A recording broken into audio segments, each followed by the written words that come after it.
ultimate fanfare.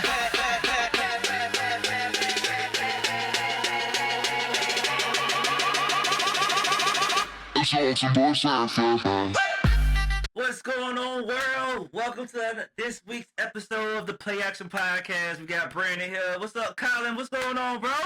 Man, I'm good. I'm telling you, this is something. It's a little chilly where I'm at here in Dallas, and I got a little bit of a cold spell, but not as cold as you. The ATL, you said what is it, 19 degrees at one point? 19, bro. It was 19 on Monday, bro. Horrible. Tell me about it. And, hey, offline, we were just talking about it. I was like, it's really cold in February, and I take that back because the last time I was in late February, it was 80 degrees. It was Valentine's Day. I took my lady there. Yeah. But then Texas and Mississippi, where they were like, cold, that's when below zero. That's when the freeze flames came. That's when the freeze flames came. Yeah. So, not February, my bad. So, disregard. Hey, but you know what you can't disregard? The freaking Houston Texans, my cousin Austin, I'm giving you a shout out, cuz. Houston Texans over the Arizona Cardinals 40-20. Let's not forget, this is a Texan team, by the way, that started with 3 straight losses. They started 0-3, sitting at 9-5. Next week, they have the Raiders, which, let's just call it what it is. It's about to be 10 wins for a team that started 0-3. C.J. Stroud is not having his best year, statistically, but it's going to be his highest QBR year. He's only got 6 picks. He's lost no fumbles, by the way. And it looks like, to me, I'm not going to say they're going to make it deep in the playoffs. They may, but they're definitely trending upward. They've been really consistent in terms of making the playoffs year after year. So are they a team on the rise, or are they just a team that just happens to be doing well at this time of the year? I mean, I think it's a little bit of both. Actually, you just ended that. It's the right time of the year to be doing well. And I believe they are a team on the rise because, Stroud is back. He's healthy. I mean, he's looking good right now. He just mentioned highest QBR for, his pretty much for his career because, last year we talked about the sophomore, junior slump. It was like, bro, what is going on? But he's been playing good. And right now, with Patrick Mahomes out for the year and the Kansas City Chiefs are not making the playoffs, I mean, statistically not, they're eliminated. Bro, the AFC is wide open. Especially, our boy Drake May just lost to the Buffalo Bills. And the Buffalo Bills, they week to week. Hey, I'm sorry, Ricardo. You're my best friend, one of my best friends. I'm sorry. But, bro, y'all know, they looking real shaky over there in Buffalo. If Josh Allen don't get it together this year, with Patrick Mahomes out and Joe Burrows not being, missing half the season, I'm just saying, I'm hoping my boy Lamar gonna make a run. I'm please. But, I know, I'm jumping ahead. I know I'm jumping ahead. But Tennessee Tech, you know what I'm saying? Houston, Texas. Come on, bro. I almost said Tennessee, Texas. I'm sorry. But Houston, Texas. C.J. Stroud, I'm happy to see him doing well. He's one of the Snoop Dogg's kids, from his league. So I'm always rooting for him. But, I think they're on the rise. And I have faith in them. The AFC is just wide open, right, as far as I'm concerned. It's wide open. I agree, because, even though Houston's kind of been inconsistent, especially with that slow start. It's hard to believe in him. I still believe in C.J. Stroud. Nico was a beast. And so, I think if those two can continue to connect, and, D'Amico Ryan's got that defense humming, I think they're always going to be a problem. And kind of feeds into what you were just talking about. Bills, Patriots. Bills, 35-31. And I tell you, the Bills needed this win more than anybody, because the Patriots looked like they were running away with the division, which I never thought I would say the Patriots are going to win the division ever since Tom Brady left. But Josh Allen said, I don't think so, not on my watch. They engineered 4 scoring drives in the second half alone. So, I think the Patriots... anyway, Josh Allen, 3 touchdowns. James Cook, 3 touchdowns. I think they quieted a little of that Drake May MVP hype. But the Bills have the Browns, the Eagles, and the Jets. So I'm going to say they definitely win 2 out of those 3 for sure. They finish up with 12 wins. Patriots already have 11 wins. They've got, what do they got? Ravens, Jets, and Dolphins. Bills need them to lose 2 out of those 3. They're not going to lose 2 out of those 3. They're going to win at least 2 of those games. Jets and Dolphins for sure. But even with a loss, do you still believe in Drake May and the Patriots?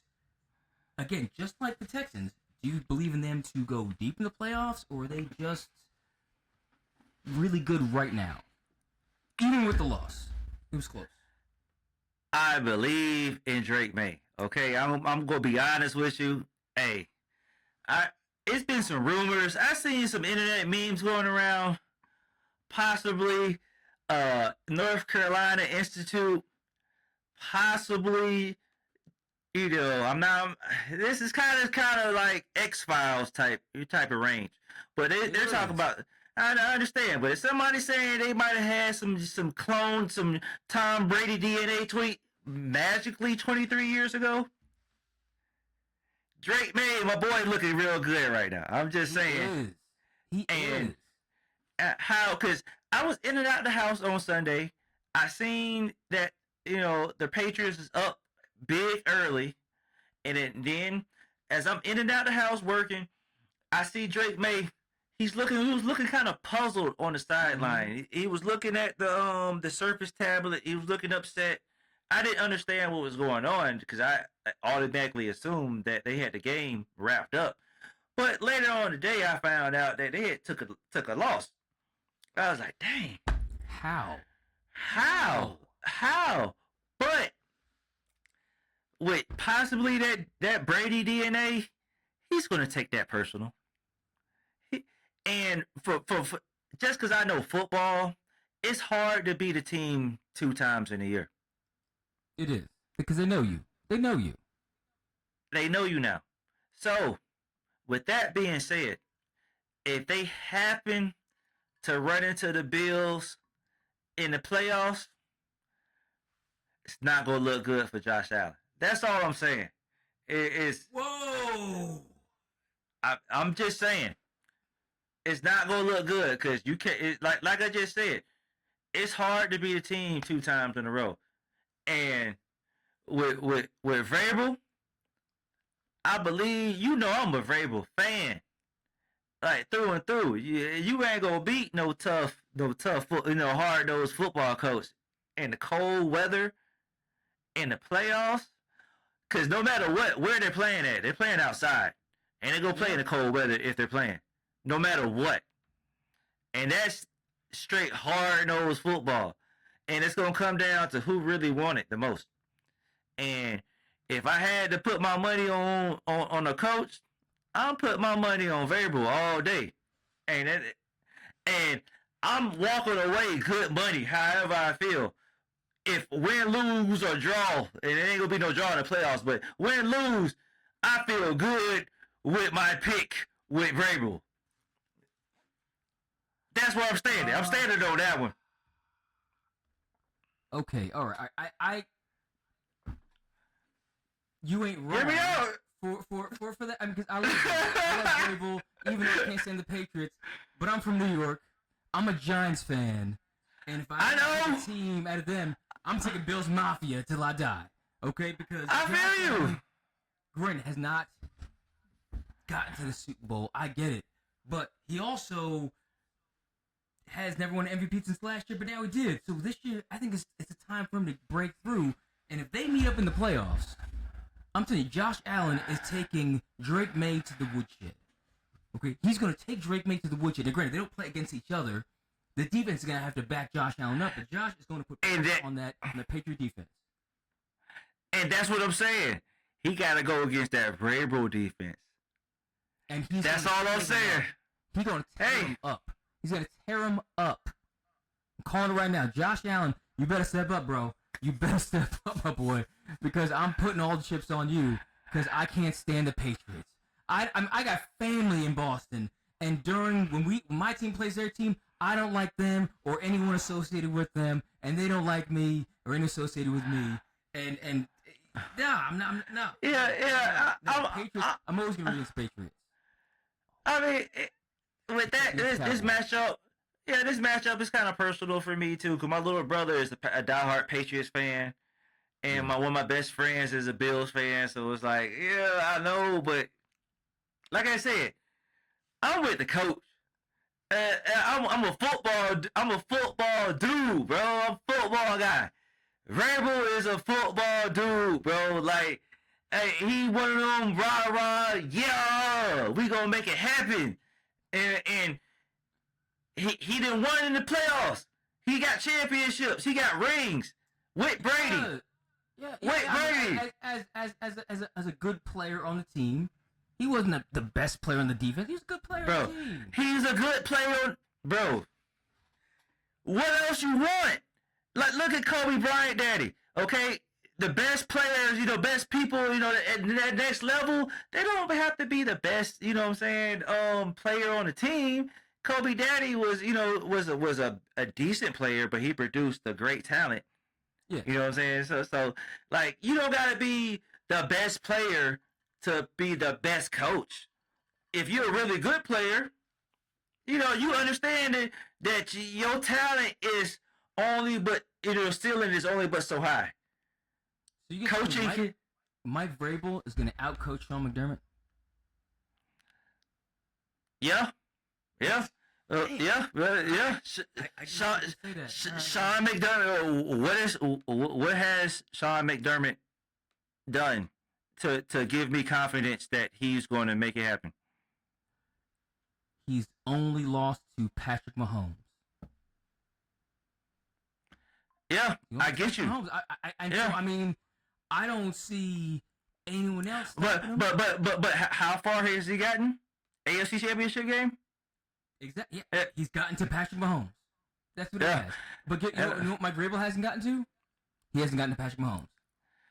Hey, he was with a guy who beat him. He was with a guy who is considered the greatest of all time for quarterbacks. Anyway.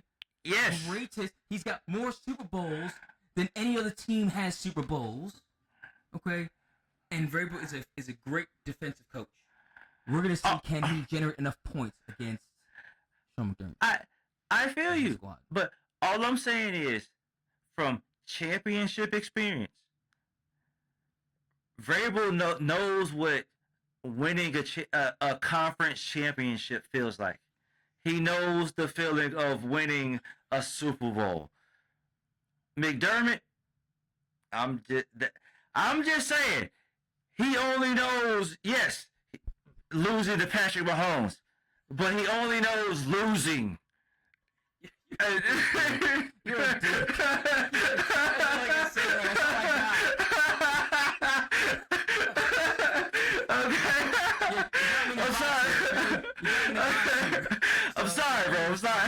I'm sorry, bro. Okay, I didn't mean to be that mean. Okay, I'm sorry. But bro, the Bills organization, AFC Championship games, historically speaking, they have taken multiple L's. Okay, so this is not me punching down on the Bills because I'm a Ravens fan. Okay, my team hasn't produced in the playoffs as I would like them to do either, and that kind of leads us into the next game we're gonna talk about. But oh man, okay, I'm not punching down on McDermott. Okay, I'm not saying he's a loser at life. Okay, he's a winner at life. You know what I'm saying? No, I know. I feel you. Because I mean, what was it? Denny said, you are what your record says you are, right? Yeah. The late great said, you are what your record says you are, and if it's championship games, he ain't that guy. And so far. Because I didn't want it to turn into a Richard Sherman, Skip Bayless, I'm better than you in life type of moment. Like, I'm not talking down on the dude. Which he was. No, but no. You make a really good point. You make a really good point. I'm just saying, like, who's blocking you. It doesn't matter who's blocking you. You overcome it or you don't. That's all I'm saying. Now, here's his best chance, and either he's going to become the gatekeeper, or he's going to be sitting at the gate again, and Mike Vrabel and the Patriots become the new gatekeeper. Only because right now, Kansas City, we'll talk about them later, but Kansas City mathematically eliminated from the playoffs. Okay? That's to me, the number one thing. Everyone say Patrick Mahomes turning his team. No. That's secondary. The first is Kansas City eliminated from the playoffs. The season's not over. You still got 3 games played. You're already mathematically eliminated. And Mahomes, on top of that, is out for the year. And with an ACL tear this late, it's going to affect next year. Yep. I'm not going to ask the question now. I'll ask it later. But, Sean, this is your chance to become the new gatekeeper. Yep. Because Kansas City is... I'm not saying stick a fork in them, but this may be Golden State post their championships. Bro, yes. I don't say post their championships, but, hey, bro, the boogeyman has been put to bed right now. Yeah. All right? You guys, the NFL is on notice right now. You have the rest of this season and next season to win your championships. This feels like, to be honest with you, this kind of feels like when Jordan fucking retired mid 90s.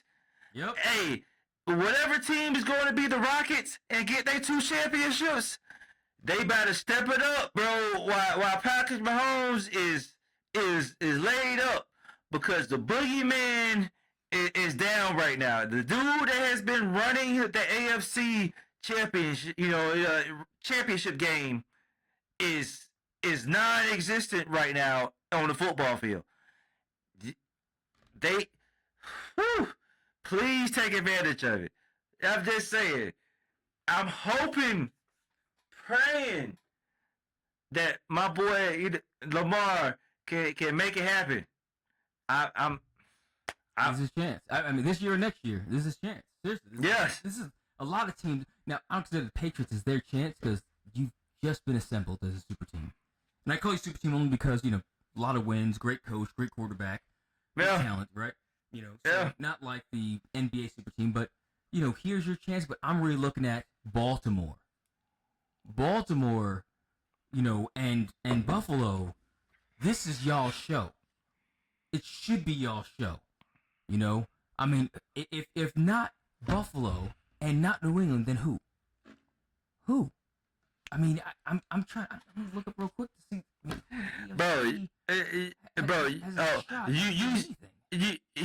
You seen how desperate Indiana Colts was? Bro, we gonna talk about it later on in the show. I know I'm jumping ahead, but they went and got old man Phillip Rivers. Dude has more kids than most of our viewers combined. Okay? He's a granddad. He's a grandfather already. Grandfather. Okay? Grand. I'm not, no disrespect. I was raised by my granddaddy. Shout out my granddaddy, you know what I'm saying? Clayton Monroe. But, bro, senior, bro,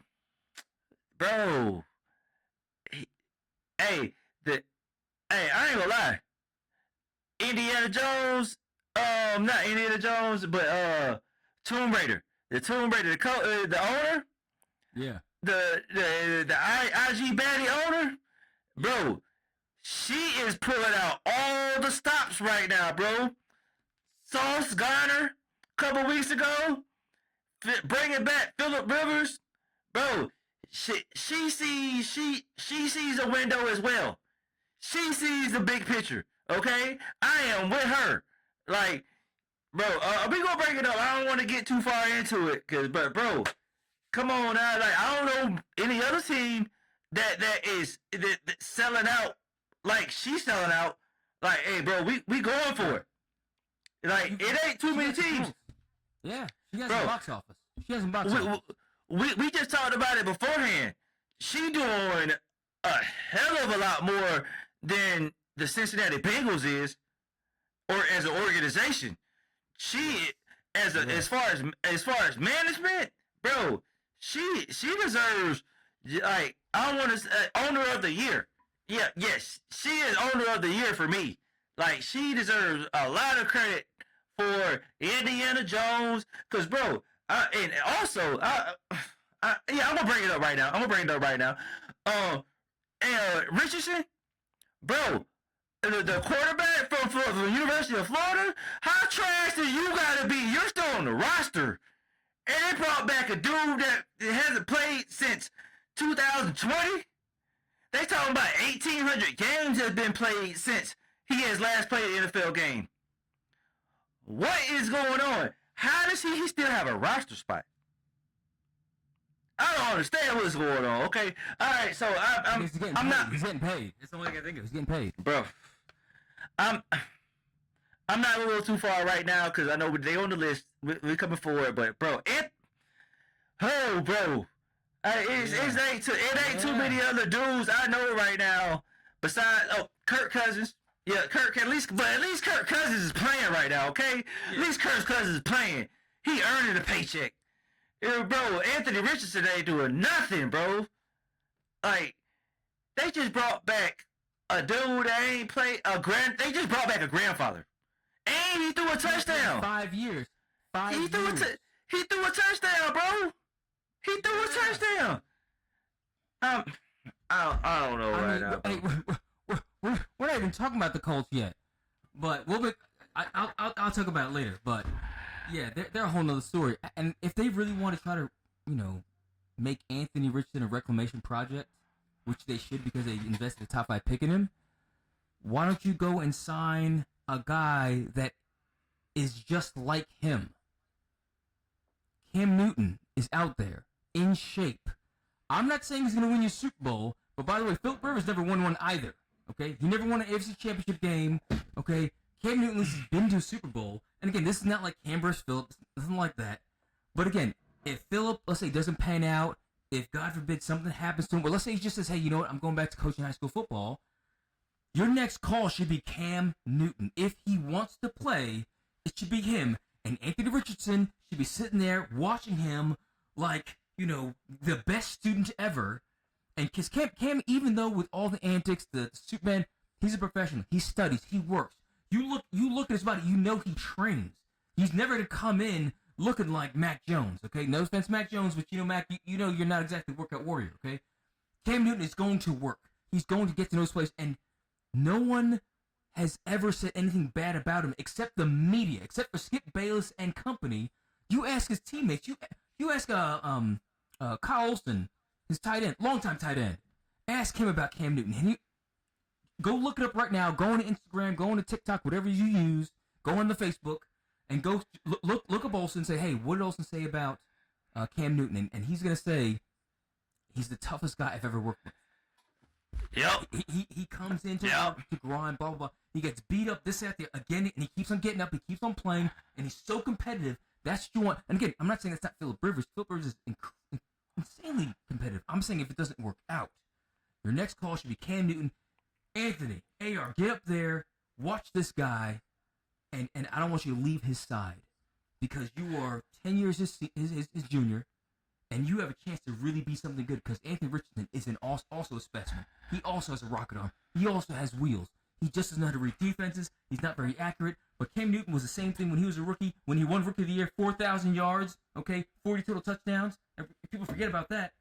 But he got better as he got along. He got more accurate as he got along. And he never had premier talent around him. He had Steve Smith, at one point in time before Steve Smith, was out and then he went to Baltimore.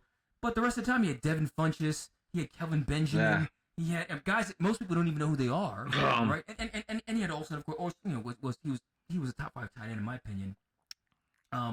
But it was really if Cam and Christian weren't clicking, Panthers weren't going anywhere. So yeah. Oh no, bro. I'm with you. So shout out my boy Greg Olsen. That's the my bad. Kyle Olsen, Greg Olsen. Yeah, Greg Olsen. No. You good, bro? I know that's the University of Miami tight end fraternity, bro. Them tight ends from University of Miami is ridiculous. I know my boy Kellen Winslow didn't have the best NFL career, but he was in Cleveland. Come on, bro. It's Cleveland. He had talent, though. He had the talent. Yeah, but that was one of my favorite college football players. But he just did not. He ended up in Cleveland. That's all I can say. And then Jeremy Shockey. Jeremy Shockey is that's my boy. Dog. Yeah, dog. Big dog. You know what I'm saying? So Greg Olsen, you know what I'm saying? I always love Greg Olsen. And of course, his infamous mixtape he put out, his song he put out in the University of Miami. We ain't gonna get too much into the details, but Greg Olsen. You can find it for dog. But also, speaking of that, man, I love, Cam Newton, bro. Cam Newton is one of them dudes. If I keep saying it, if this was a different time and era, Cam Newton would have a statue cut out of stone for him in front of his stadium. Cam Newton is one of those biggest, strongest looking, imposing dudes. I just seen Christian McCaffrey just recently talking about him. And he had a whole clip. He was like, most people, my whole career, thought I was a scat back. They thought I was 5'5", 5'6", because I was in the same backfield as Cam Newton. I'm a big dude. I'm a regular sized dude. Cam Newton's just huge. And I was like, yeah. He was like, yeah, he just makes me look small. I was like, oh, okay, all right. Yeah. He was like, Cam Newton, he was like, Christian McCaffrey went to the whole thing. He was like, bro, you don't really realize how big of a dude Cam Newton is.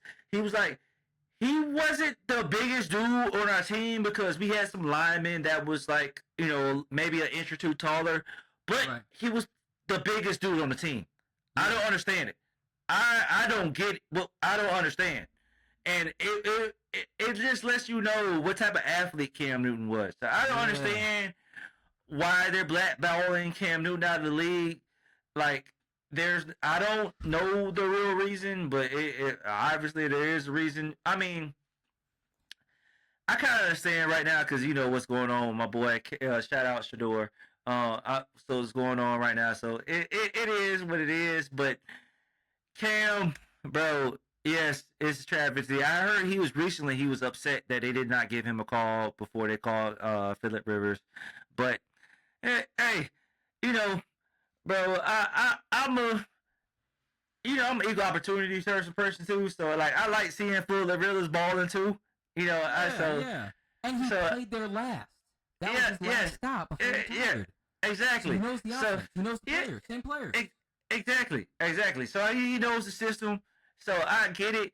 At the same time, Cam, with Cam's personality and how vocal he is right now, some owners might not feel comfortable. You know what I'm saying? Some upper management might not feel comfortable. I think that's what it is. Bringing him in. You know what I'm saying? So I understand certain standpoints, and Cam has to understand that too. He can't pout about certain situations that opportunities are not presented to him when he presents himself in certain lights. And bro, okay, I gotta stop you there. I don't think Cam Newton presents himself in any type of lights. He's got a particular personality, right? No different than yeah. No different than Tom Brady, whatever. But I think it's more or less he would be brought in as a potential backup. And we talked about before where, and that's why I kind of Shador, I don't think he really got a chance because you don't want to have the media and the fan base talking about your backup more than your starting quarterback. And exactly. You're going to lose your fan base. You're not going to lose the team. You can lose your fan base. You might lose your team. And that's the reason why I don't think Cam has gotten a chance. But same thing like Tim Tebow. Tim Tebow, I think, should have had more chances. But there's just too much hype around him that, okay, Tim, you're sucking. But the fan base wants you to play so bad that we have to play you. And I feel you. And that's what you just mentioned. You mentioned, unfortunately, because I'm a T.O. fan. Yeah.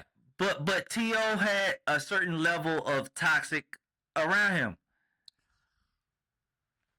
I understand. What's toxic? Come on. What's toxic, man? What is doing sit-ups in your front yard. In the driveway. We just talked about it. okay? I like certain activities, okay? I like certain things, okay? Just not in football, okay? We just can't let certain elements of our personalities be in the spotlight. That's all I'm saying. That's we know certain elements of our culture and personalities are a little eccentric, to say the least. At times. Yeah, Yes. at times, we can't let that be broadcast to corporate America. That's all I'm saying, because it's certain things that we do that I'm a cat like I just mentioned. I started this conversation off. Cam deserves statues. Cam is that dude. Okay, I love Cam Newton. I'm currently in Atlanta. His hometown. Okay, this is like my second home. Okay, I mean, I'm a Florida boy at heart, but like Atlanta is one of my second homes.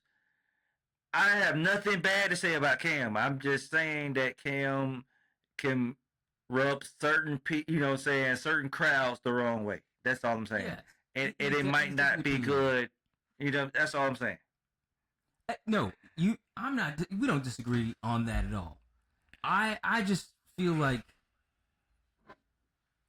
you know me. I'm always in my feels, and I think Cam is just getting the raw end of the bargain. Yes, he is. The raw bargain, and I don't think she does get the raw end of the bargain. But I feel like Cam's getting the raw end of the bargain. I agree with you with Cam. I agree with you with Cam. I get you. I agree with you with Cam. I feel like he's getting the raw end of the bargain because, hey, bro, just how Matt Stafford is balling at 36 years old, Cam Newton could be balling at 36 years old. So that's all I'm saying. I agree with you. Yeah. I agree with you. Yeah. Hey, you know who's not balling at 36 years old?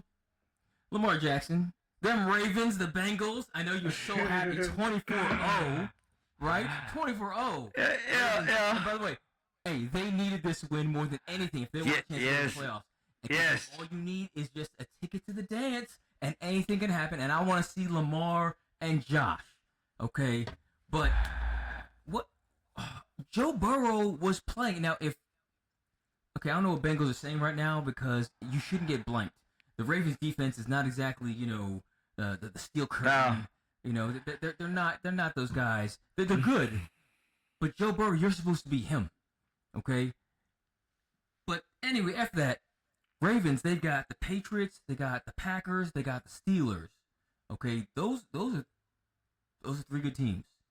Okay, I don't know if they can win all three. They need to win all three. Would you put money on Baltimore to win all three and make it to the playoffs? Packers, Patriots, Steelers.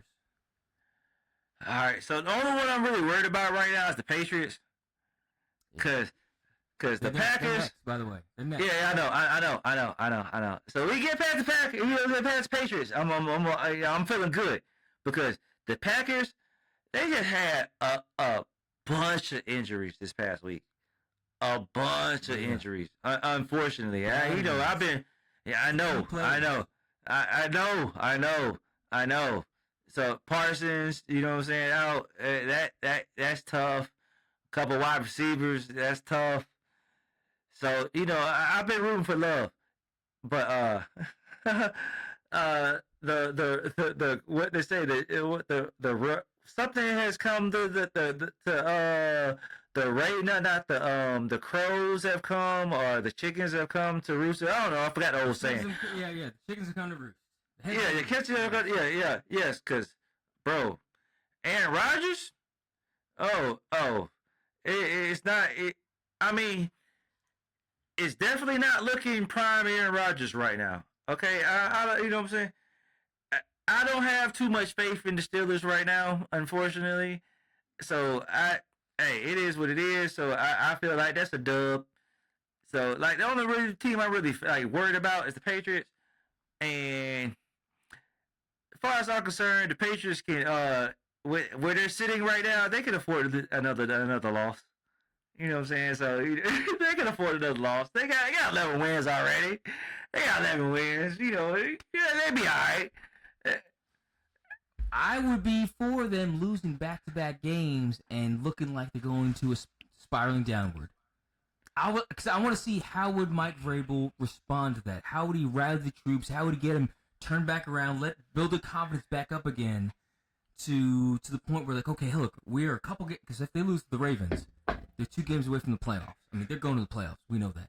They're 2 games away from the playoffs, either as a division leader or a wild card. How do you keep them motivated going in there? This is where you need to get hot. This is where teams that win the Super Bowl are hot at the end of the regular season and hot to the playoffs. And I don't know if they've got the years behind them, that grit, that grime, that at any cost at the end of the season. I'm tired. I'm hurt. Baltimore's been there, and they haven't performed. Lamar hasn't performed, and he's called himself out last year about not performing. So I'm looking at, John Harbaugh getting those guys ready, Lamar Jackson getting his guys ready, and going to New England to punch them in the teeth to say, hey, look, no, we had some struggles. I was hurt a little bit, Lamar. I was hurt a little bit. I'm coming to reclaim my AFC crown now that Patrick Mahomes is sitting on the sideline. That I'm coming to claim it because Josh wants it bad. Drake, he's too young. He don't really know that he wants it. Vrabel wants it, okay? And Lamar. And Lamar's got to win this next game. And he's got to win it in decisive fashion to at least give people the, I don't know, that feel good, that warm fuzzy, that, okay, yeah, they're back. Because they've been up and down. But Lamar ain't hurt. I don't know what's going on. He should be dominating these games. He should have had 4 touchdowns at the half against the Bengals. He should have had 4 touchdowns at the half against the Bengals by himself. Okay? In all reality, but he's not doing that. And I don't know what's going on with them, but they need to get this stuff figured out quick. Hey. Because beating the Bengals ain't nothing. Hey, my boy's just getting back in rhythm. He was hurt for half the season. He's just getting back in rhythm. You know what I'm saying? I need him better, though. I'm rooting for him. I feel you. I mean, in a ideal situation for me right now, that we're gonna beat the Patriots next week, and that's gonna send right variable back to to the game, to the game plan, and he gonna get his team back together, and hopefully eliminate the Bills before they got to play the Ravens. So that's my ideal situation. So we're gonna see how it plays out within the next couple weeks. So I'm gonna come back to this, in this footage right now. So I'm gonna see if I'm a little bit Nostradamus right now, and see if the playoff picture lines out this way. That's all. I'm hoping that's how this is, cause bro. We all know I'm a little salty right now. I want Josh Allen to lose because I feel like Josh Allen has Lamar Jackson's MVP trophy in his house right now. That's how I'm feeling right now. It's close. Yeah. Hey, so it is what it is. Hey, he finally got one. I'm happy. He's been that dude for a bit though. Yeah. He's been that dude for a bit, and it's either Lamar Jackson or Patrick Mahomes win the MVP. I'm glad he got to sneak in one. This might be his only one. And speaking of one, or at least leading their division, the Bears Browns 31-3. Only reason I want to talk about this game is because the Chicago Bears have 10 wins and lead their division over the 9-win Packers. Again, the Bears are leading the division over the 9-win Packers and the 8-win Lions at the time. Okay? Caleb had a good game, 2 touchdowns. DeAndre Swift had almost 100 yards and another 2 touchdowns. Defense got 5 sacks, I mean, the defense pretty much dominated the game. Your guy, Shador, had 3 touchdowns last week. He had 3 picks this week. Granted, one of them was off of Jerry Jeudy, but whatever, it doesn't really matter. Cleveland really couldn't do anything against Chicago Bears offense or defense. But my real thing is, again, back to Chicago, leading the division. And it's not like they've been overpowering people, but they've been getting gritty wins. Are they going to make noise in the playoffs, or is this just Caleb just showing out in the regular season like a lot of quarterbacks have always shown that just in the regular season and have fallen off in the playoffs? Had to take my drink for this one. I see that. Yes, because I gotta get something off my chest with this one. Jared Judy, you suck, bro. You are not a number one, bro. Not a number one wide receiver. Bro, I don't know what is going on, Jared Judy. You suck, okay? Bro, it hit you in your chest, and you gave up an interception in the end zone for a touchdown? Okay, I'm sorry. Yes, Caleb Williams, he deserved all the credit. Yes, he performed in sub-zero, I almost say sub-zero, but like freezing weather. Okay, I seen a woman open up a Pepsi in the stands. It's turned into a slushie in front of my eyes, okay? It was cold in Chicago. And Caleb Williams performed. I give him all the credit, okay? I am not taking anything, away from my boy. My boy had a bad game. He had 2 long passes, that looked decent. But, bro, he's from Texas. He grew up in Texas. He should be used to playing in cold weather coming from Colorado. But there's no excuses. My boy, he had a bad game. He gonna learn from this. He gonna move forward. But Jared Judy, you suck. I just wanted to let that be known. I don't ever want to see you yelling at my quarterback on the sideline ever again. Please get my boy Shador out of Cleveland. I'm tired of this. My boy got sabotaged, didn't have the right. That's another thing I'm going to talk about. Yes, thank you for bringing me up. How my boy don't have the right play calls on his wristband. Boy, that had me so upset. I don't understand what is going on. I've never heard that ever in NFL.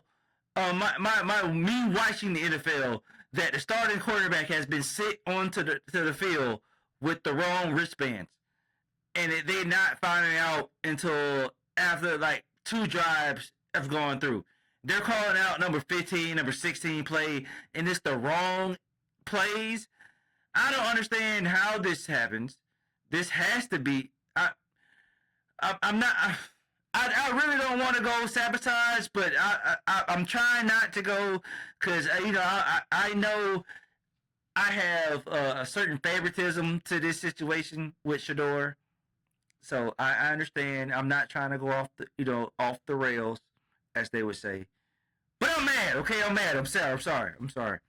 Okay, you can. Now I don't think Shador was sabotaged because they still call the plays in. They call the play. Okay, so it's not always just right on the wristband, but they literally dictate the entire play out. Shador hears it. He dictates the play to the offensive line, the wide receivers, running backs, tight ends. And they can play. I think that they just got beat, and that happens. I mean, the best teams get beat. The best teams get blanked sometimes. No. I'm not defending the loss. Okay, the loss happened. He had a bad game.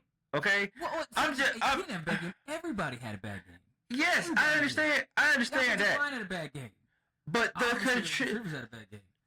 contributing factors to the bad game.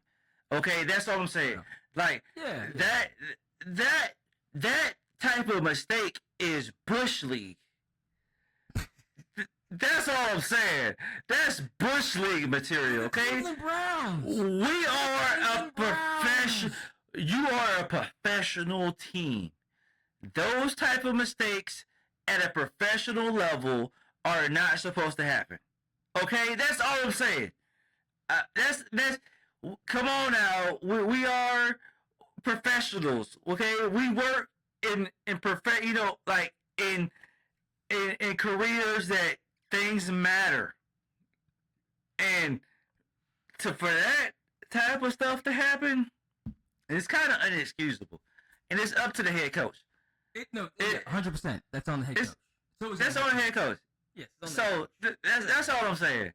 And the same head coach that shares the agent with the starting quarterback, the other starting quarterback, Dylan Gabriel, that kind of looked kind of suspicious. Okay, that's all I'm saying. Yeah. Anybody else? I'm real sensitive about my boy. Okay, Shador. You know what I'm saying? So like, Yeah. I'm gonna put my Batman hat on and do my detective, put my detective skills together. Like, cause 2 and 2 and always add up to 4 to me. That's all I'm saying. Yeah, and I give Oz credit. Hey, after the loss, he said all the right things. Yeah. He said that the play card fell out of it. That was the issue. It wasn't a wrong play card. He said the play card fell out, and maybe it was the wrong play card and he was just covering. I don't know. Either way, he said all the right things. But I just want to know when he gets the next win. I want to see him say the right things again. I'm tired of him flip flopping back, that's why it's hard for me to get behind him. It's like, okay, when you win, you become Patrick Mahomes, Tom Brady, whoever it is you want to be. And then the loss, you become humble pie, which is what we all want to see. I don't know who he is yet. I'm gonna let you know right now who he is. He's never going to be humble pie when he wins. His dad is Deion Sanders. He's going to be his father sat in his dorm room and made up catchphrases. To come out. So we're gonna have to win more. Yes. Win more. And I hope that he's got the mental strength, the mental fortitude to survive the Cleveland crush. And crush quarterbacks. And that's what I'm keep saying. Please get my boy out of Cleveland. Please get my boy out of Cleveland. Hey, that's all I'm saying. He ain't gonna be leaving in probably 3 years. 3 years. 3-4 years he's going to be there for. And unfortunately by then, if it's 3 years or it's 4 years, he'll be 25 or 26 years old. Or 26 and 27 years old. And you're going to be too old for someone to take a chance on you, because when I can draft a 22-year-old in April. Okay? And if I want to draft an old quarterback like Tyler Shuck, I can draft a 26-year-old in April. Hey, bro. He's going to be younger than Shedeur Sanders when he leaves Cleveland. So he has to make it work there. He has to make it work there. I feel what you're saying, but my boy Baker Mayfield got out and did well. And as far as him being his age concerned, my boy Phillip Rivers just came out at 44 years old, okay? My boy always was. Shedeur Sanders, with his name and his father, he gonna have opportunities around this league, okay? Jerry Jones at least will put him on the practice squad, okay? At least put him on the practice squad, okay? We don't want the practice squad. We want him getting a real opportunity. No. Tens of thousands of yards. Phil Rivers will throw for tens of thousands of yards. Hear me out. With the aunties and uncles, I guess I'm considered the uncle of the NFL right now. And you know what I'm saying? As Shedeur fans. Yes. As Shedeur fans.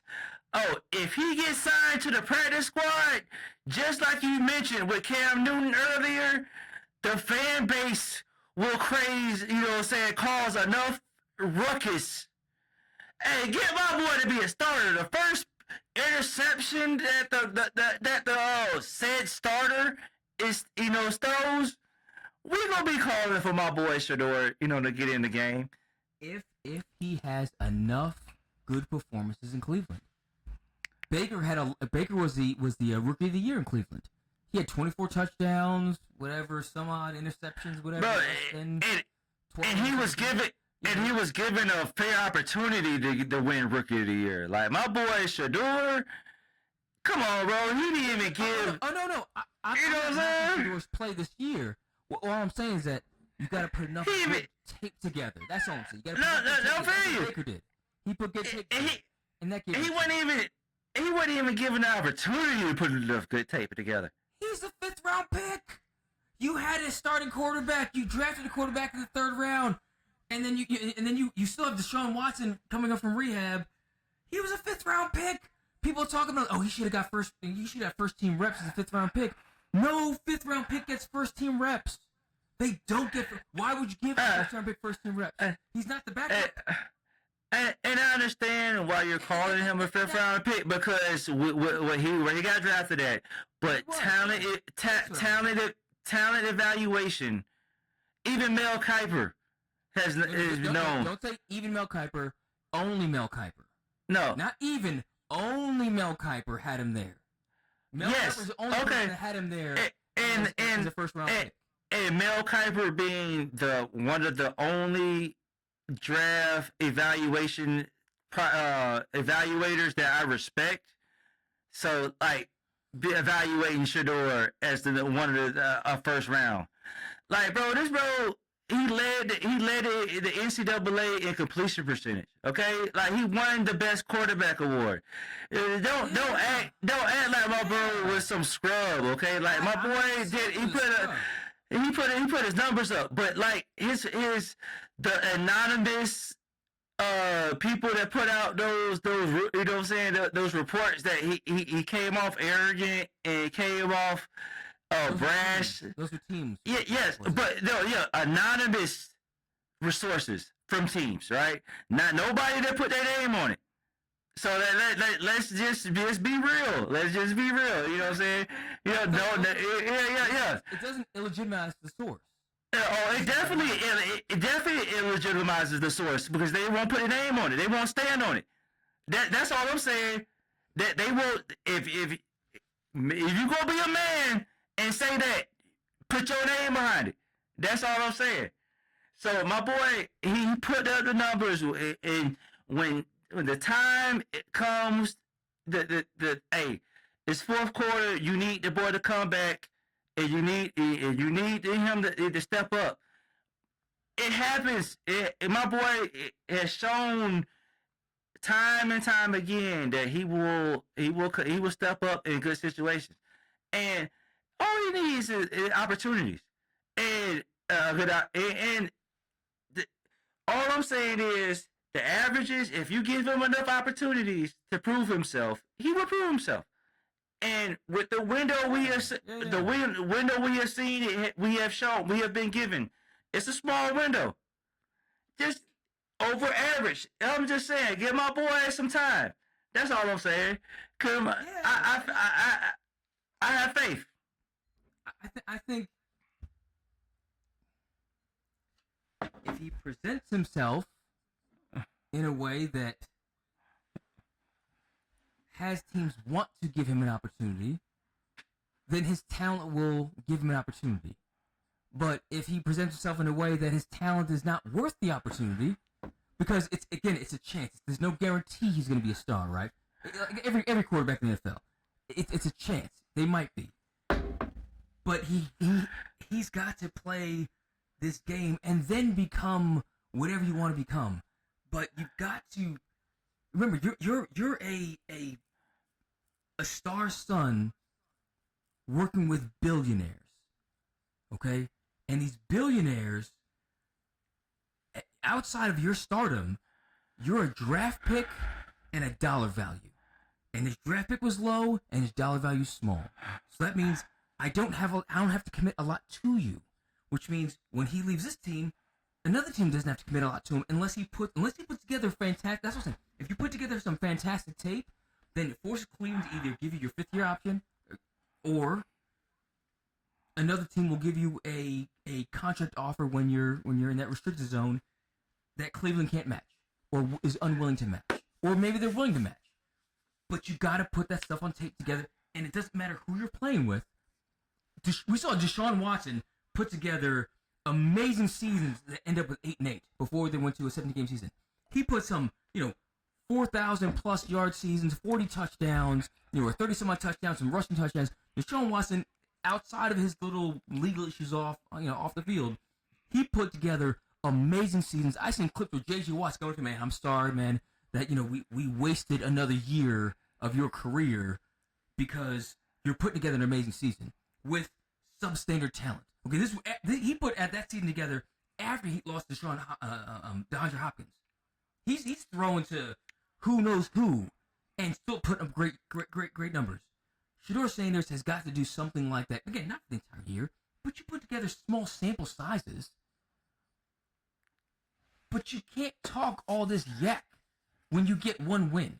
You've got to go and be consistent. You got to know. You have to be a product that people know what they're getting. Right now, I don't know what I'm getting with Shedeur Sanders. I know he's the guy who can throw the ball. I know he's the guy who can evade the rush. I know he's a guy who is confident in himself. I know he's a guy who's got a great support system. But I don't know if he's a guy who can be the face of my franchise because my company is everything.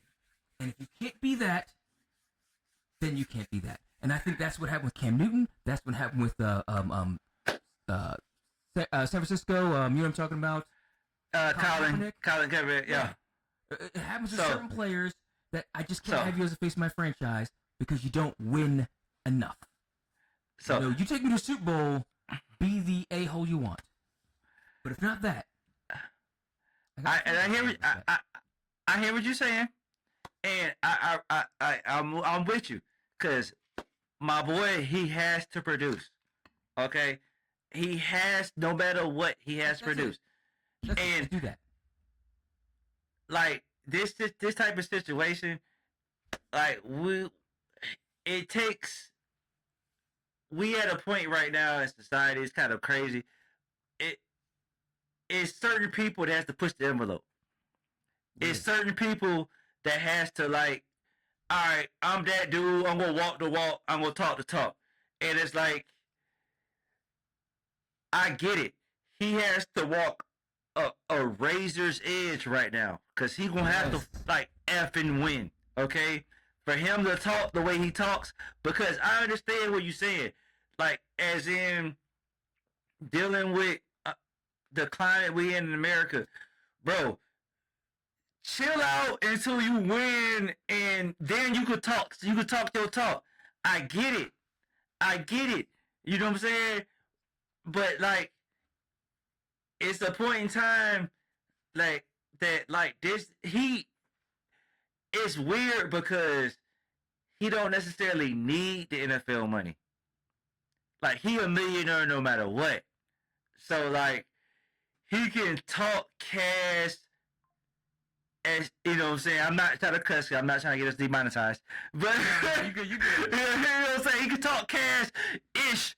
But like, cause he can, like, because, bro, like, the same thing that I love about Jackson Dart and his brash, like, you know what I'm saying? Like, I don't give a, you know what I'm saying? Like, yeah, well, you're gonna do me. I'm gonna, swag out. Yeah, even though my team not really necessarily winning, I'm gonna be me. I'm gonna talk, you know what I'm saying? I'm gonna be out and swagging, you know what I'm saying? I'm gonna do me. Even Scalaboo out there still swagging, you know what I'm saying? And it's like, I get that. And it's like, bro, for our culture, we don't necessarily get that too much. You know what I'm saying? Like, to be able to be unabashed, like, I'm gonna be me. And it's like, with Shador, it's like, that's what I feel like. Because, like, this dude is a good kid. He don't really get in too much trouble. Never been arrested too much. Yeah. Like, you know what I'm saying? He's a good kid. And we see him, like, I'm just going to be me. You know what I'm saying?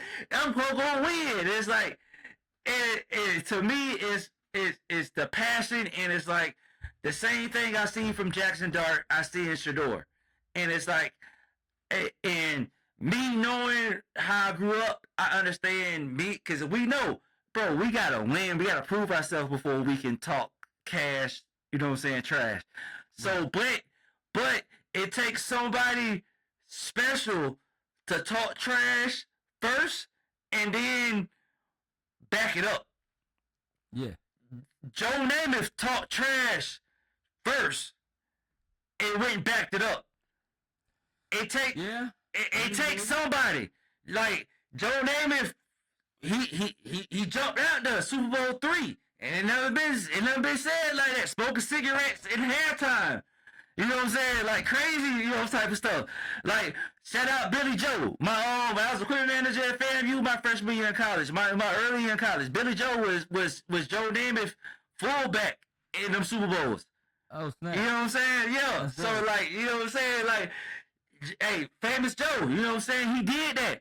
So like, it takes somebody to take them steps in history to be like, I'm gonna talk that talk before I walk that walk.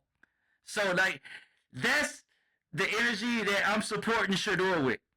So like I understand where you coming from, and I understand. Cause I know we just went off of the tangent. You know what I'm saying? We all dang. We you know what I'm saying? We in a minute. You know what I'm saying? With the podcast, but like, bro, I understand where we coming from. With Shador, he gonna have to prove himself. You know what I'm saying? He gonna have to like, you know what I'm saying, do his thing. I get it, but like I like them dudes that talk, and cause you know it brings me back to my early Rock days and Stone Cold Steve Austin days of wrestling. Right. You know what I'm saying? Them dudes that like just unabashedly talk. You know what I'm saying? What they want to say. So you know what I'm saying? So that's where I'm going at. But I know I just went off the tangent. I'm sorry. I just looked at the time meter. I'm like, dang, bro, we end up good. I'm gonna add one more point though. Dart and scat in front of the camera, win or loss, humble pie. On the field, they talk. On the field, with other people, but in front of the camera, in the media, humble pie all the time. And that's all I'm saying with because Dart knows he ain't accomplished everything. Scat's up. Hey, I haven't done anything in this league. I haven't done anything in this league. That's what I'm talking. That's what I want to see from Shador. Dion didn't have to do it because Dion was the best athlete on the field the first day he stepped on the field. Okay? Oh, wait. That's what makes him. He just came with that bravado. He also came from Miami. He came from a super winning culture, right? He came from and there was nothing but bravado that he played with, right? Florida State, excuse me. But he just had all that bravado. That's not Shador's natural. It seems more like when they win, it just comes out. When they lose, he's a different guy. And that all I want. I just want him to be whoever you are. If you're gonna be brash in a loss, or be brash in a win, okay? Or be humble in a loss and be humble in a win. To me, it's just conflicting personalities. It's like split personality disorder. I mean, win, I'm Cam Newton. This, that, the other, blah blah blah. No one can touch me. I'll never fail. And then when you lost, oh man, you know, it's just hey, I'm just proud to be here on this team. And opportunity. And I'm like, but at the same time, play ball. How like I understand what you're saying, but like, how would you want to take a loss? Like he admits that it's his fault. I gotta do better. But like at the same time, it's like that's great. How else would you want somebody to take a loss? No, I'm not arguing how he's taking a loss. But I'm saying you go beat the Raiders, and you start talking about how you'll never fail. You'll never. Oh yeah, bro. I know you haven't been in the league very long, but the league's only about failing. Okay, what you're about are the handful of winners. We only talk about a handful of winners, right? You got how do we get 30 teams, 52 players, practice squad. So you're looking at like 80 some odd. I feel you. Players in the league. We talk about 10. So I mean, but at the same time, my boy Shador, like with Dion, like the reason Dion said, cause I seen a little documentary. I seen the 30 for 30. Dion was like he felt like he had to talk some type of like trash, you know what I'm saying, and like make up catchphrases and stuff like that, because cornerbacks and defensive backs was not getting paid like they was back in the day. So he had to make a name for himself somewhat to like justify them paying him. Cause he said he wanted like $11 million in his contract. He ended up getting like $4 million.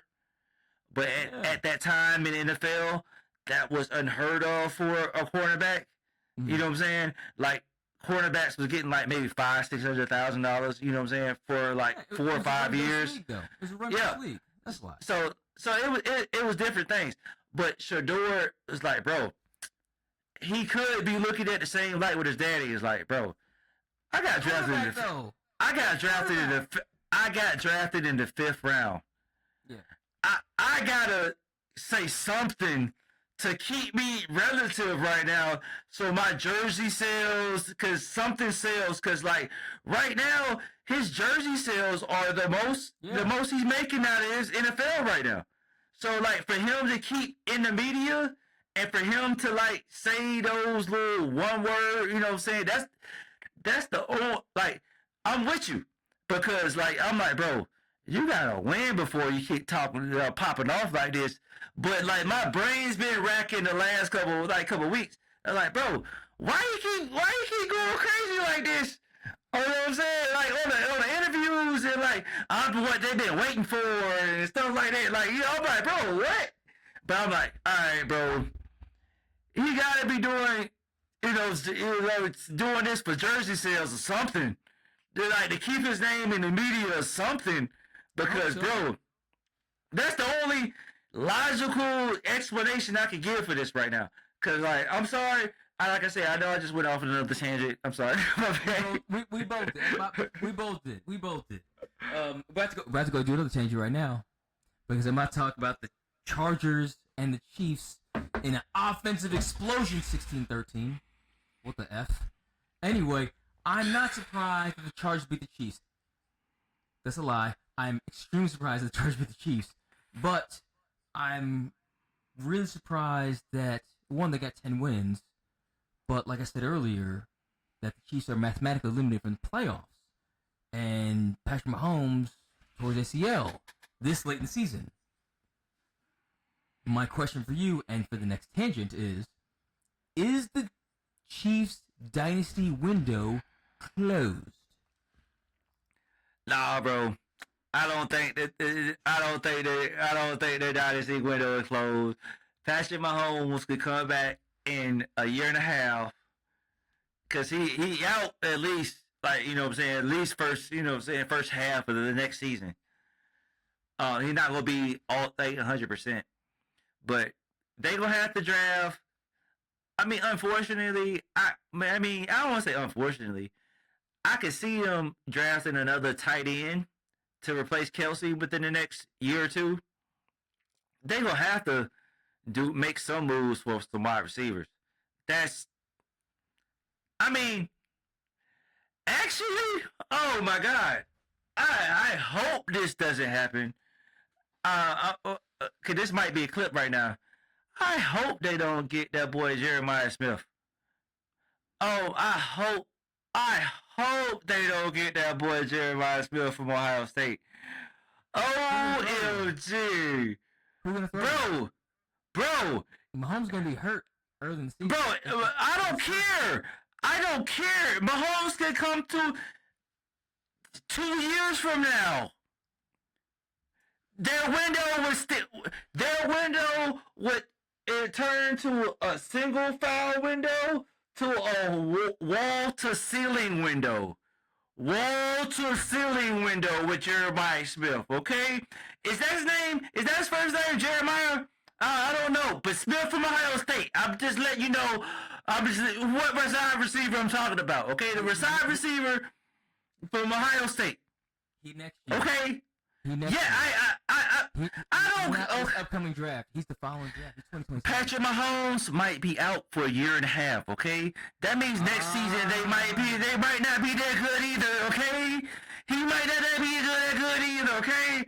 I'm just saying. Yes. Okay. Bro. Yes. With Patrick Mahomes, you talk about. I know this is the ultimate chess move. I know I'm thinking way off in this future, but what Patrick Mahomes with that dude, bro, a 30-year-old Patrick Mahomes with that dude, bro. Yeah. They would do Randy Moss, Tom Brady numbers for 4 to 5 years. 4 to 5 years. Probably. Yes. Yeah. That's what I'm saying. I'm saying.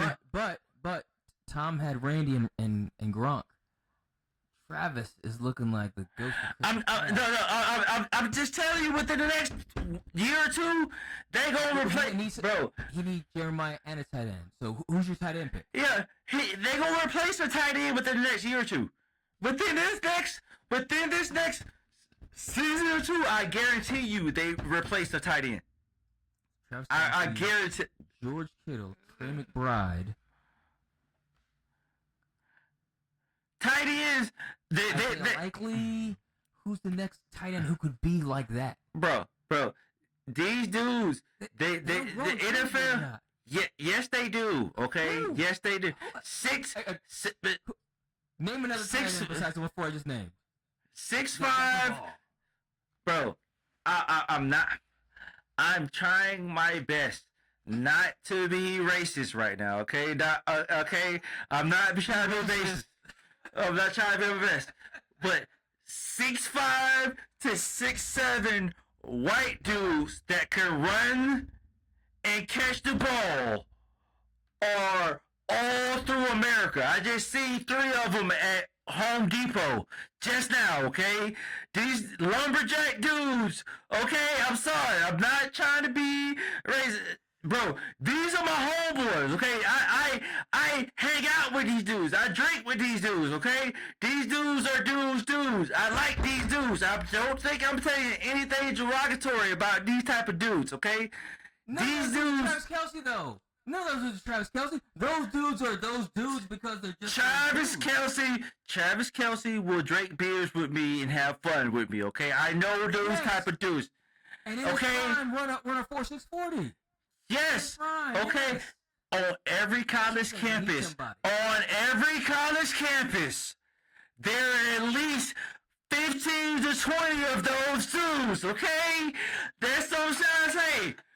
At every PWI, Iowa State, Penn State, Ohio State, okay? We know Wisconsin, okay? I'm not trying to over-exaggerate. I promise you I'm not trying to over-exaggerate, okay? I did my... Okay, to shed my racist... You know what I'm saying? Hold on. I'm going to preview right here, because people are probably losing their mind, because I didn't think about Brock Bowers, Colston Loveland. Yes! Tyler Warren. Yes! Oh, Mike yes! These are all the same guys. Yes! I'm trying to... Yes! Yes! You're right. Okay. Damn. To add on to that, okay? I did my ancestry. I am like 4% Norwegian, okay? My Norway brothers, okay? My fellow Vikings. We will run and catch footballs, okay? These motherfuckers, I just cussed, I'm sorry. But these dudes will catch the football and run through a dude's chest, okay? Gronkowski, okay, type of dudes, okay? They out there. Okay, so I have full confidence that the dudes that pay Patrick Mahomes $500 million will go get somebody to catch the football for this $500 million athlete to throw the ball to. That's all I'm saying. Yeah. I have no argument to that. As you would say, I'm 100% with you on this. Okay. Okay. All right. Yeah. Okay. I learned it. But that's I'm sorry to say, since I have been playing since my college days playing Madden, once I realized that the tight end was a cheat code for NFL football, I have known who my demographic I knew to go catch the football, okay? That's right. That's all I'm saying. Equal opportunity, folks, okay? Yes, okay. Speaking of equal opportunity, I can't believe I'm saying this, because at the beginning of the season I would have said the opposite. The Denver Broncos over the Green Bay Packers, 34-26. Dude, who are these Denver Broncos? Okay, correction. Who are the 12-2 Denver Broncos? And they've got Jacksonville, the Mahomes-less Chiefs, and the Chargers to finish the season. They can finish that with 15 wins. They could be 15-2. These Denver Broncos with Bo Nix and Sean Payton. I mean, I said a couple weeks ago they didn't scare me worth of nothing, but Bo Nix had 300 yards, 4 touchdowns, against a really, really good Green Bay defense. Okay, they couldn't run the ball with a damn, but Bo Nix had a mistake-free day. I don't know what's going on in the NFL right now, but the Denver Broncos look legit. I hate to say it, bro. Too. I really, really hate to say it, bro. But like the Denver Broncos look like they might mess around and win the Super Bowl this year. At least get the Super Bowl, because bro, Bo Nix. All right, I'm gonna go down in history. Bo Nix, father is a coach, so he's a quarterback. That's a coach's son. High level, because his father coaches at Auburn. So, playing for Auburn, then transferred and played for Oregon. Yep. Not to mention, he's a pandemic quarterback. So that means extra experience. So, like, this is his second year, but he's not like a regular second year quarterback. Right. He's had a lot of playing time. He's like, if I'm not mistaken, I'm not entirely sure. He's like at least 24 to 26. Mm-hmm. I don't know how, but specific age. He's an older quarterback. Older quarterback. So 24 when he got drafted, I think. Yeah, exactly. So like he's not like an average sophomore quarterback. And to be honest, you know how I feel personal about how the mayor of the NFL, Mr. Russell Wilson, you know your boy, I know, I'm just saying, I'm not talking trash about him. No, he didn't do well in Denver, but he's currently a New York Giant, so I'm not gonna talk bad about him. I know it's your boy, but that's the mayor. He does the political correct, but Sean Payton, bro, I'm not gonna BS. Might be candidate for Coach of the Year, bro. Yes, might be like to take this team from where they started at the beginning of the season to where they're at right now. Like you just mentioned, possibly ended up with 15 wins. Nobody would have predicted this at 15 wins. The Denver Broncos. So most definitely, I think they are the scariest team in the NFL. I mean, AFC right now. Like I'd say they're the scariest team if you're within one score. Another one score win. They're winning games that should be a 50-50 ball, and there's no, we're gonna win all these games. We're gonna win all these one score games. And like, bro, you know, like I'm a dude's dude. I'm like one of those dudes that like I like them boys like that like gonna smash you in the mouth, and we ain't gonna take no prisoners. We don't give a damn about it. Bo Nix, like I can't root against a dude named Bo. Like the last Bo I know playing for the NFL, Bo knows. Real man wear black for the Oakland Raiders, like Bo. Yes, sir. So Bo knows, bro. Bo Nix, he like to me, like I'm not gonna BS. Like early in his career, that like it looked a little rah-rah, it looked a little fake. Yeah. It's looking legit right now. It's looking like he gonna hit you in the mouth and be what you gonna do about it? Like, you know what I'm saying? Hey, it is what it is. What's up? And them type of dudes, I gotta support them type of dudes. Like, those type of dudes, my granddaddy raised me to support. And Bo Nix, like, I didn't, like, with America, how America set up, I coach's son, he got, the right of way, you know what I'm saying? He got preferential treatment type stuff. I get it. You know what I'm saying? But, hey, he can't choose the situation that he was raised in. He can't choose the situation he was brought up in. If he has shown me, you know what I'm saying, in spite of his situation that he has been presented in, that he got a, in a privileged situation, but he's still a dog.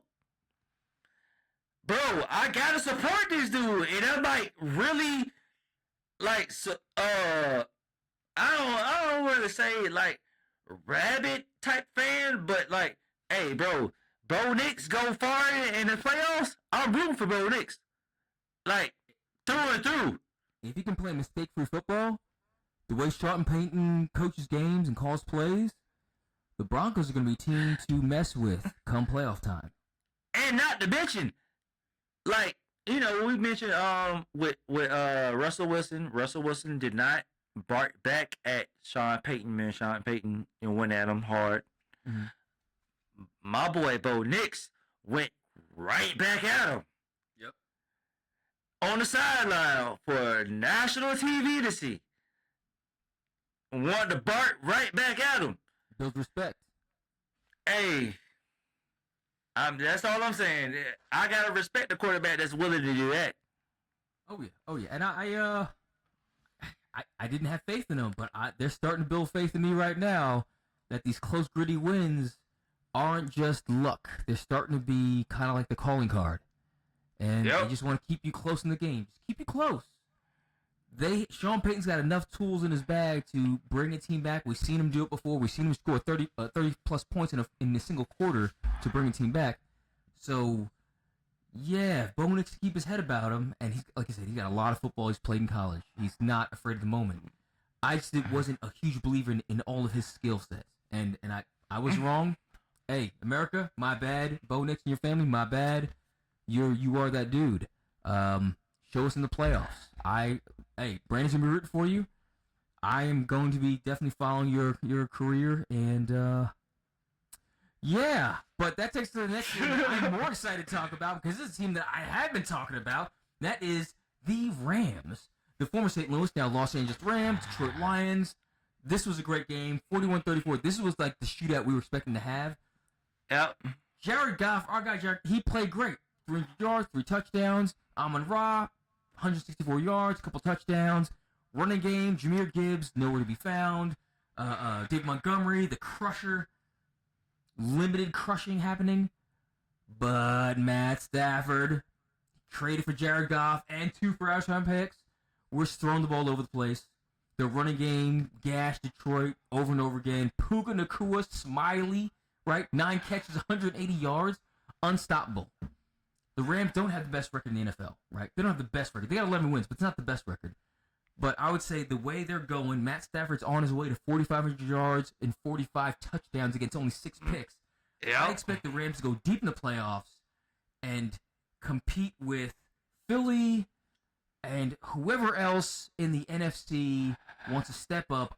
But I see the Rams in the NFC Championship game at the minimum. I mean, I'm with you, bro. I'm with you. I'm definitely with you. Like I said, the Rams, the Eagles, and I can't believe I'm saying this, the Bears. Like, right, the Bears. Yeah, I can't. They're legit. Yeah. I can't believe. So one of those teams the Rams gonna run into, but first. So like before they even an AFC Championship. So the Rams and the Bears, it's like, like once again, one of my little Nostradamus moments. If the Rams can beat the Bears, like that's how I foresee it. But like, bro, I have all the confidence in the world. You know what I'm saying, with Stafford. Stafford has shown us, Super Bowl champion already. You know what I'm saying? He has shown us that he can make it happen. The only thing that kind of like makes me kind of about the Rams is the defense. Our boy Aaron Donald, they retired a couple seasons ago. So like, I can't really name you anybody that's substantial on the Rams defense off the top of my head. That like, I know that like they got rid of Ramsey. Ramsey's not there no more. I don't know anybody in the linebacker core. I don't know I don't know anybody on the front line that's causing havoc, wreaking havoc. So that's the only thing that can but but I can say the same thing about the Bears. I don't know anybody in the secondary of the Bears. I don't know anybody in the secondary not the secondary, but in the linebacker core for the Bears. Same thing with the defensive line. So that matchup right there, I don't really, you know what I'm saying. That's what I'm saying. In the playoffs, if it's turn, it depends. To be honest with you, yeah, I just thought about it. It depends on who has the better record, who has the home game. Cause if the Bears have the home game, I'm picking the Bears. If the Rams have the home game, I'm picking the Rams. That really depends on because defense. I don't see them either defense is stopping either team. But like offensive wise, the Chicago Bears have a better home time. You know what I'm saying? Because they're used to playing in the cold. So that's how I see. That's how I see this. Come on now. The Lions with Jared Goff. The Lions got to step it up. Hutchinson. Not Hutchinson, but what's the coach's name for the Lions? Dan Campbell. Campbell. Yeah, Campbell. He's one of my favorite. He's up there with Vrabel and my two favorite coaches. But Campbell, it is what it is with this one. You lost this one. It sucks, but it's it's the Detroit Lions. It's unfortunately you guys have a history of losing late in the season. I hate to say it like that. It's true. It's fact. Yeah, you know what I'm saying. But hopefully they can turn it around. But right now, hey, Matt Stafford, keep on flying high, bro. 36-year-old. You know what I'm saying. For the older dudes, keep it. Let them know. Let it be known. We can make it happen. You know what I'm saying. Yeah. That's all I'm with. I'm with it. Okay, so I'm gonna just drop this before I go to the next topic. If it's the Rams and the Bears, and you wonder who's on the Rams defense, Jared Verse is gonna be chasing around Caleb Williams. Okay. I'm gonna scheme Jared Verse to chase Caleb Williams, and Caleb's gonna have a hell of a day getting away from Jared, because Jared's a big, scary, fast, strong cat, and I'm sure Caleb remembers from college, but Jared Verse is gonna come bring the pain, and that's why I got the Rams. Hey, if it's the other way around, hey, I'll eat crow. I don't care. I'm Asian. I eat anything. But next to me, Seahawks and Colts in a barn burner, 18-13. So it's hard to believe that Sam Darnold is and the Seahawks are about to have 11 wins, and they got one against the Colts and Phillip Rivers and all 9 of his kids. But my concern is, without Daniel Jones, quarterback in the Colts, they don't look like they have the ability to generate much offense. Because, granted, Phillip Rivers is just first game back, but we talked off camera, he has played with the Colts before. He's familiar with some of the talent there. I know he hasn't played football in 5 years. But the Seahawks, I feel the same way about the Seahawks I feel about the Packers. They're both good teams, but Seattle's got Jackson Smith and Najigba, wide receiver at Ohio State. Right now, he's putting on the best case for top wide receiver in the NFL, statistically anyway. I mean, he's putting together some monsters. We're talking like a 2,000-yard season, possibly in the horizon for him. Like, we're talking Cooper Kupp, Calvin Johnson type, levels. Not saying he's like them, but, he's putting those kind of numbers up. And if he keeps getting fed, Seattle's always going to have a chance to win. But outside of JSN, is there anything scary about the Seahawks? Because when we talked about NFC, Rams, vying for the crown out there, we have the Bears out there. We don't never mention the Seahawks. And is there a reason why? Is it Sam Darnold seeing ghosts? Is it we don't believe in Jackson Smith and Jigba yet because it's really his first year having a great year? But for some reason, I just don't feel in my guts that Seattle's going to make noise. I've always been like a big Seattle, Seahawks fan. Sam Darnold, I believe in Sam Darnold, but at the same time, their defense doesn't really scare anybody. That's what I feel like.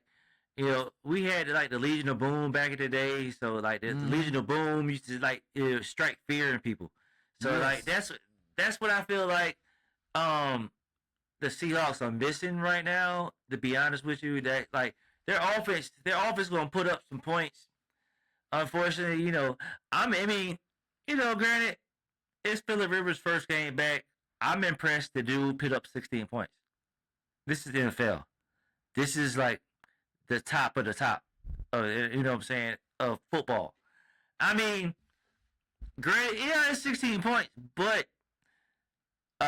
it's a lot of NFL quarterbacks that did not put up 16 points this year. That's all I'm saying. That this dude, 5 years coming off the couch. I just seen this dude. It kind of speaks to the American society right now. It's kind of funny, but it was like Phillip Rivers came back a few days short of his 5 years of health care that you're guaranteed. Yeah, before it runs out. So he's guaranteed another 5 years of health care for his 10 children. I was like, that's an excellent chess move, sir. Even though he's worth, he made over $100 million over his NFL career. Yeah, like $300 million. Hey, but healthcare is healthcare, okay? You know what I'm saying? We don't want to pay them bills just if we don't have to pay them bills, okay? That's all I'm saying. That's all I'm saying. So I'm all here for my boy Phillip Rivers to go ahead and get that check and you know what I'm saying, get the healthcare for the next 5 years. Because, bro, 10 kids is 10 kids. I don't know who you talking about, okay? He is a grandfather right now, so I'm pretty sure that grandfather status might move on to the grandkids as well. So, healthcare. But, bro, Seahawks, like I just mentioned, defensive wise, I don't really got too much faith in them. But we're going to see how far this Sam Darnold could take us. Because I'm a fan of Sam Darnold and his resurrection of his career. Because, bro, a lot of people wrote him off, with the Jets. Because, bro, I'm going to be honest with you. I know I talked a lot of trash about the Cleveland Browns earlier in this episode, but the New York Jets deserve just as much credit for being a horrible organization. Okay, they have never been a excellent organization in my I am 42 years old. In my entire lifetime, I have never known either two of these franchises to be successful franchises, okay? Ever. The Jets went to back-to-back AFC Championship games with Rex Ryan, coach. I'm a fan of Rex Ryan. And your favorite quarterback at a USC, Mark Sanchez, a.k.a. No. My favorite quarterback for USC is... what's my boy name? What's Reggie Bush quarterback? Oh, Matt Leinart. Matt Leinart is my favorite quarterback. Okay, do not disrespect my favorite quarterback. Matt Leinart was that dude. Okay, that is my favorite quarterback. Okay, for USC. But I'm sorry, I didn't mean to start yelling. Okay, I got real passionate about that. I'm sorry. Okay, hey, okay. I was about to say John David Booty, but yeah. I did like Jay. I forgot about it. I did like John David Booty, but he did not produce as much as my boy Matt Leinart did. Because my boy won 2 Heismans. He won 2 Heismans out there. Okay, my boy did his thing. Okay, but bro, come on now, bro. Oh my gosh. I was talking to my buddy about this last week. The only good running back I know for the New York Jets in my lifetime is Curtis Martin. No, it's not. You know another one. Who? Think. Curtis Martin. No, more recent than that. Matter of fact. Bro, he does not count. Le'Veon Bell made his name as a Steeler, okay? No, he does not. No, he does not count. He does not count, okay? He does not count. Name another good running back that the New York Giants drafted, okay? Jets. Name another quarterback that the New York Jets drafted. The one they have right now, Breece Hall. Breece Hall is a good running back. He's a good running back. Bro, no. Good running back. No. Martin. He is not. He's a good running back. Is he a Pro Bowler? He's on the Jets. Is he a Pro Bowler? Shedeur Sanders. What about Shedeur? He's on the Browns, right? But I'm just saying, you're on the Jets, the Browns, you're on you're never going to get there. Have I said Shedeur is a fuck... I'm sorry. is an effing Pro Bowler right now. No. He is not a Pro Bowler. Okay, he's not a Pro Bowler. He's a good running back. I was going to say, Breece Hall, because he's got power, he's got speed, he's got vision. Look, I'm not saying that he does not have potential to be an excellent NFL player outside of... Did I say that Baker Mayfield was a good quarterback when he was playing NFL quarterback when he was playing for the Cleveland Browns? No, okay. It wasn't until he got to the Buccaneers that I said he was an MVP player quarterback. Okay, that's all I'm saying. That's all I'm saying. I had to release my hand. I got tight real quick. I got my hands tight real quick. Okay. The Jets have never had a good running back besides Curtis Martin in my lifetime. Okay? Fans, somebody give me a good running back that played for the Jets. No. Okay? Say somebody. They do not exist. Okay? I'm sorry. I wish there was, but you as a New York Giants fan. I got it. Who? He didn't have a long career, whatever, but he had a good season. Please, I don't know specifically how good. Lamont Jordan. Lamont Jordan was a good running back. Anyway, so moving on. So bad, man. I was into, but I like Lamont Jordan. I think he was a good running back. I mean, he ran with power. He wasn't in shape, but he can move the pile, get first downs. He wasn't bad running back. But anyway, Vikings Cowboys. Vikings over the Cowboys, by the way, 34-26. And as someone who obviously I'm not, quiet about my dislike of the Cowboys, I really, really, really am surprised because their defense turned on, their offense, they're humming, George Pickens and all them, and CeeDee Lamb, Javonte Williams. But they lost to J.J. McCarthy and the Vikings, and it's got to be discouraging for the Cowboys to lose to the Vikings. Because Justin Jefferson had 2 catches for a couple yards, and they lost to the Vikings. The Vikings gotta feel great when you win and your best player is not impacting the game, and also is not complaining about not impacting the game. I mean, he is impacting. He is drawing the defense to him, right? And Jay just did the right decision. Hey, I'm gonna throw to Addison. I'm gonna throw to other folks. But it's got to be, feeling good for the Vikings, knowing that, one, Justin Jefferson said publicly, hey, if I'm not involved when we win, I'm good. If I'm involved when I'd rather be not involved when we win than involved when we lose. A.J. Brown, please take notes. However, I think that Minnesota, with Justin Jefferson, Addison, Aaron Jones, and J.J. McCarthy, are they a team that can go to the next level? Not this year, but they're a team that can go in the future together? Or are you not sold on J.J.? Like, I'm not sold. I was kind of okay with J.J., this, that, the other, but he wasn't a premier quarterback in Michigan. They had a more of a defensive, rushing attack type offense. I don't know if that was because they didn't trust J.J. or they trust the run game. But here in Minnesota, you've got premier weapons. You've got a running back who has led the league in touchdowns before and just has a nose for the end zone, Aaron Jones. I don't know, man. I don't know who they are. I'd like to say that they're coming to the draft. They're not going to draft a quarterback. But this year in the draft, if they happen to get a really high pick or able to swing a trade for a high pick, I'm not surprised if they go and draft a quarterback and just keep them both. Because JJ, I don't know if he can stay healthy, but also I don't know if he's my guy.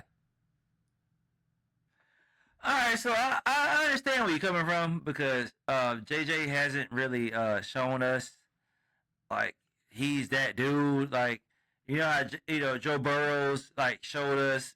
You know, you know what I'm saying? Like I'm him. Like I'm that. Like I'm what you think I am.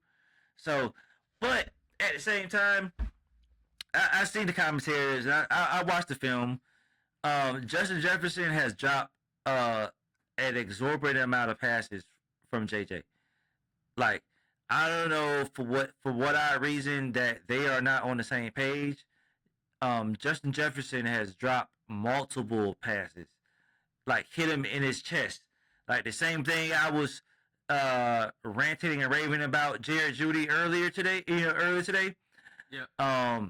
Justin Jefferson has hit balls have hit him in the hand and just been dropping. So I've seen commentators saying that like, hey, once these two dudes get on the same page, this is going to be special. And like I'm like I hate to say it like with J. I don't want to say hate to say it. I'm a dude's dude.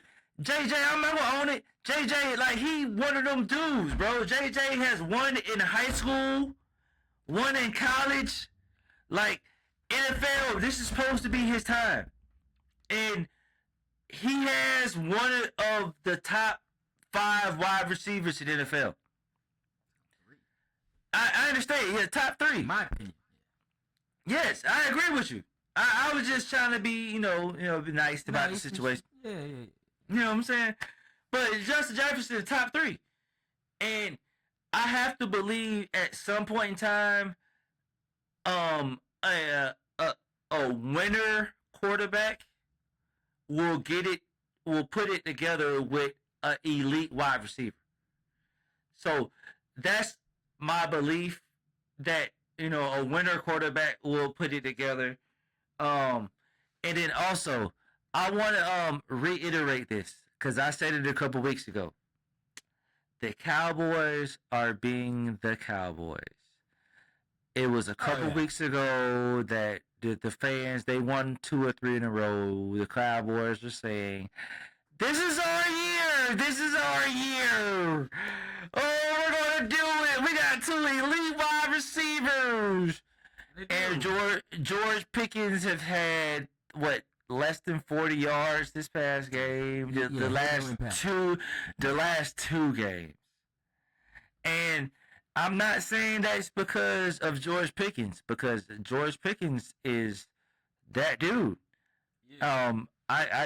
We just talked about it recently. I just recently looked at that dude's film from Georgia, and I was thoroughly impressed when that dude grabbed the dude's defender's face mask and slammed it into the into the wall and the back of the end zone.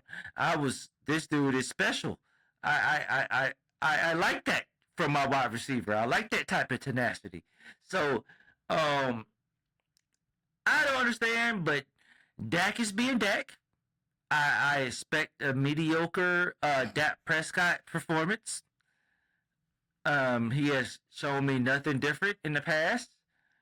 I usually try not to talk down about my quarterbacks like that, but hey, bro, gotta call a spade in these days. And a spade, if you're mediocre, I'm gonna call you mediocre. And the results have shown what? Mediocre results. That's all I'm saying. So that's Cowboys. They're being the Cowboys.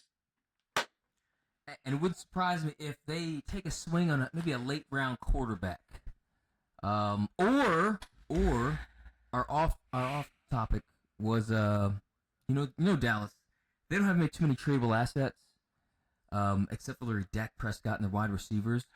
Oh, they're not going to want to shoot the wide receivers, but I can see them possibly making this either drafting a quarterback or swinging a trade for another quarterback, giving up their entire future for a quarterback because they want to win now, and that guy's in Cincinnati. Yep. Oh, Oh, also, I wanna talk on this because we gave Jerry Jones. I just thought about this. We gave Jerry Jones flack early in the season. I know at least I did about trading Parsons. Micah? Yeah, Yeah, yeah, yeah. yeah. You know what I'm saying? So because he might be injury prone and he might not last the whole season. Yeah. And I don't know if I want to invest that much money into this type of player. And unfortunately, the boy got hurt this week. So And you know what? Jerry looks smart, but he's got to hit on those 2 draft picks. If he hits on these draft picks, he's gonna look smart. If he ends up drafting, who's he, what's he, and who knows who, then and Mike Parsons next year comes back and has a great season. Jerry's eating crow, but Jerry's really good at making these trades and getting on talent. He's been really good with that. So, I seen the 30 for 30. Now I gotta give him credit because back in the day, he did the same thing with Herschel Walker. Yeah, when he traded Herschel Walker for all the draft picks. Created the 90s Cowboys. Yeah. So, hey, bro, I was just claiming my Nostradamus moments. I gotta get my eat crow moments as well. You know what I'm saying?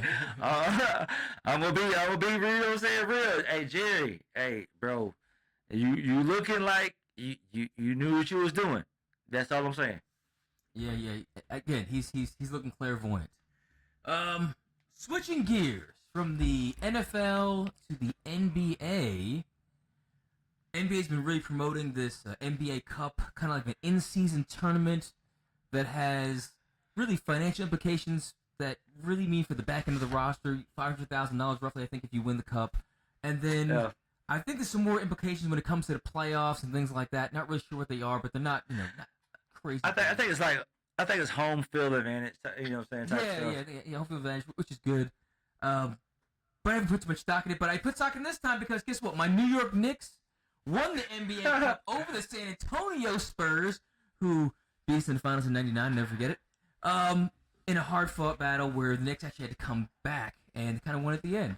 So, but the highlight to me was the guy we drafted last year, second round, Tyler Kolek, not backing down his first time in extended action in a game that matters. He just showed that he kind of really deserved to be on that team. OG Anunoby played his butt off, great defense.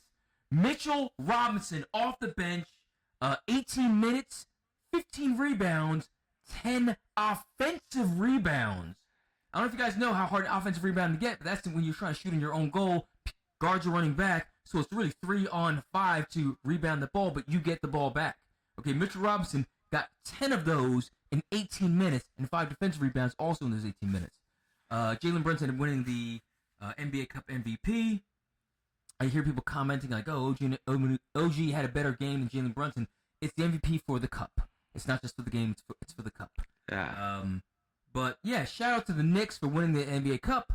I hope they carried on for the rest of the season. They look like they're finally understanding what Mike Brown wants to do on offense.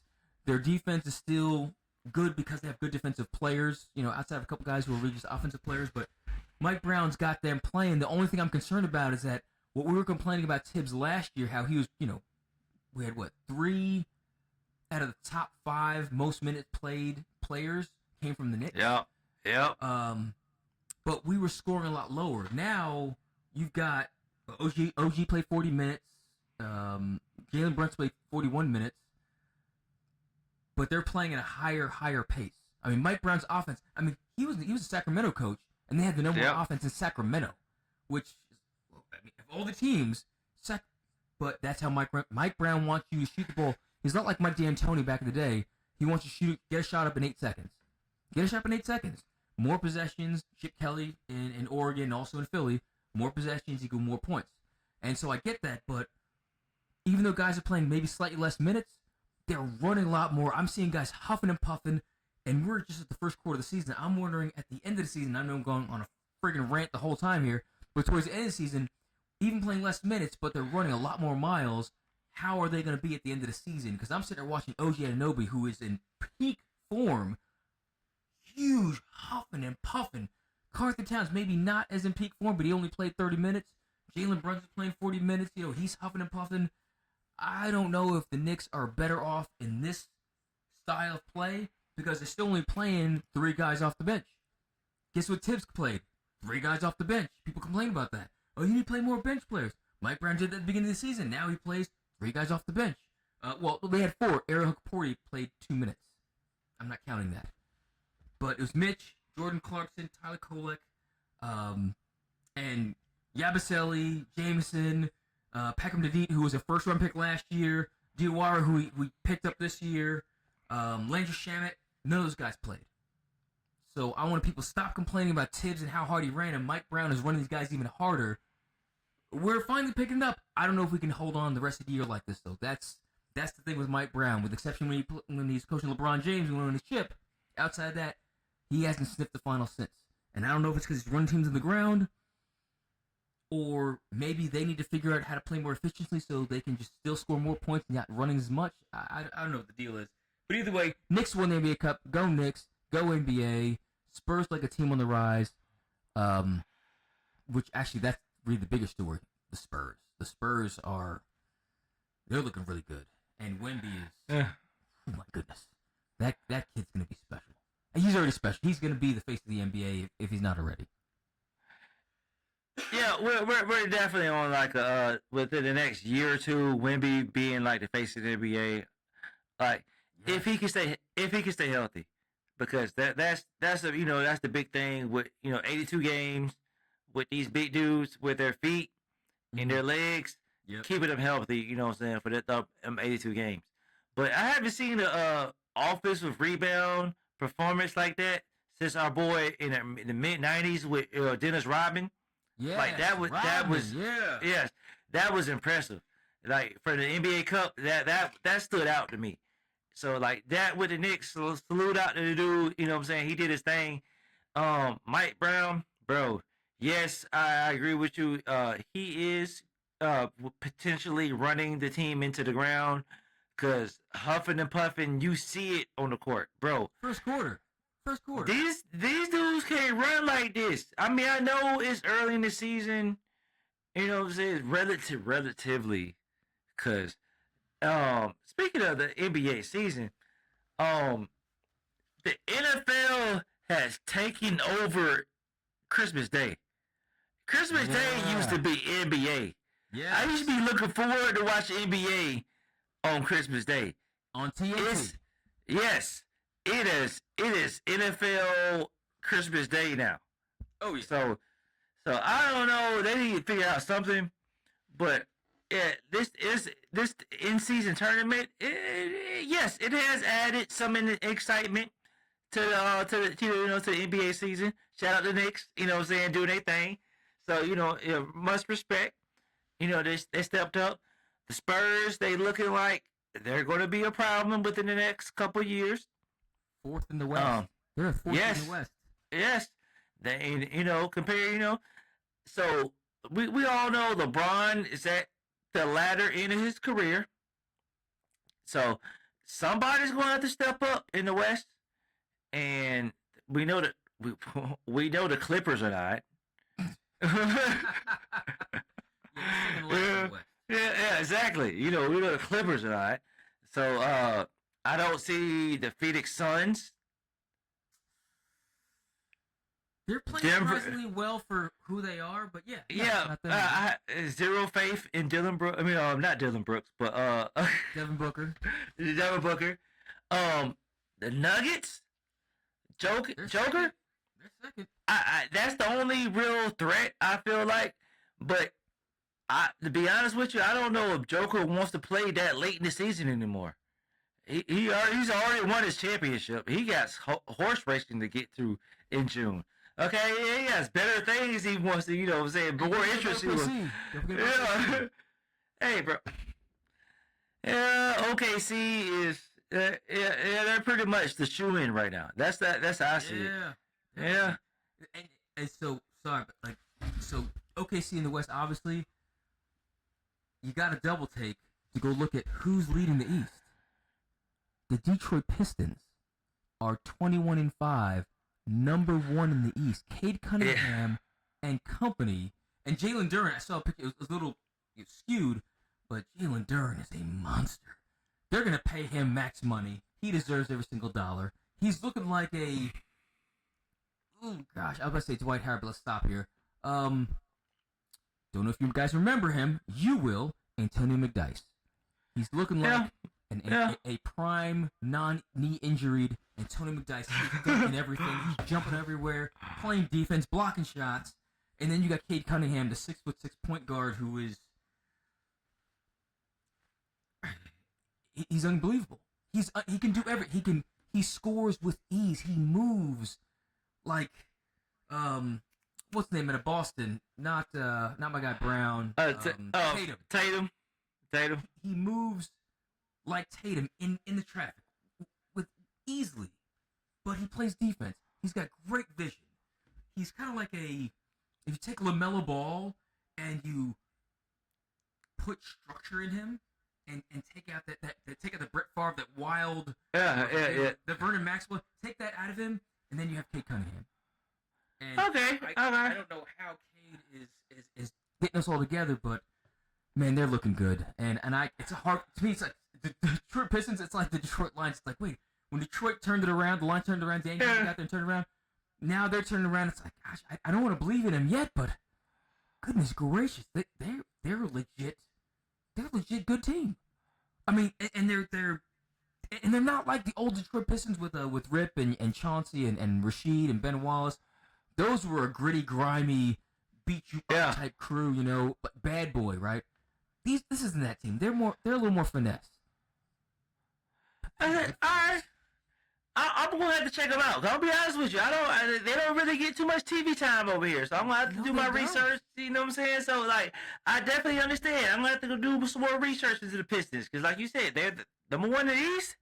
I didn't know that. I'm gonna be honest with you. That's a surprise to me. So like, I'm gonna do my research. So like, most definitely. So like, as far as the Detroit Pistons, much respect to you guys. You know what I'm saying? It's still early in the season. You know, halfway to mid-season is February, so it's still early, relatively early. So first quarter. Yeah, so I'm gonna have to do I'm gonna do my research on the Detroit Pistons. But I appreciate everybody tuning in to the PlayAction Podcast, man.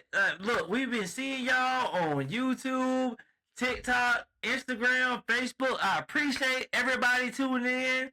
Man, the views is there, the comments, you know what I'm saying, y'all been engaging. So I appreciate y'all. But we gonna see y'all again next week, PlayAction Podcast. Appreciate y'all. Please keep on commenting and subscribing to all platforms. And much appreciated. But most definitely, I appreciate y'all. We'll holler at y'all next week. Welcome to the show where the game comes alive. Breaking down the plays, we keep the spirit high. From the field to the mic with passion and flair. It's the PlayAction Podcast, your ultimate fanfare.